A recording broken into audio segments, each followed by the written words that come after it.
The coronavirus crisis is taking a toll on state and local budgets.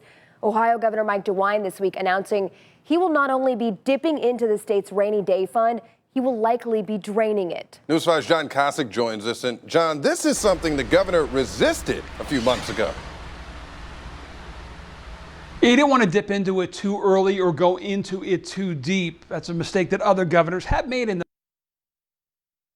Most of us try, not always successfully, to stash away spare change here and there for an emergency. The state of Ohio is no different, only their sock drawer is called the Ohio Budget Stabilization Fund, or as we know it, the Rainy Day Fund. Nearly $2.7 billion set aside for a rainy day. And Governor DeWine has conceded it's raining. The governor acknowledging this week that the time has come to ease the financial burden on the state as we start the new fiscal year, facing what was projected in May to be a $2.5 billion deficit. The good news since? Not as bad as we thought it might have been, but certainly not good.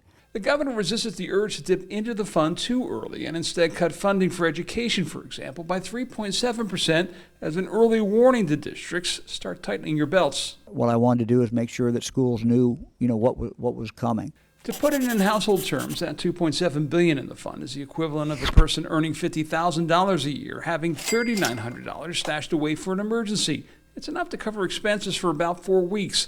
DeWine's not the first governor to raid the fund. George Voinovich did it in 1991, later building it back up. So did his successors Bob Taft and Ted Strickland, who famously left the fund in 2010 with just 89 cents during the Great Recession. It was Governor John Kasich who took it to its current level, a gift to his successor that DeWine acknowledged this week he will spend. We're certainly going to use a lot of the rainy day fund, and by the time we get completely through this, I'm sure we will use all the rainy day fund.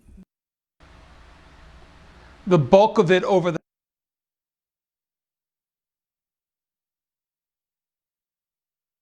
hopefully rebounds.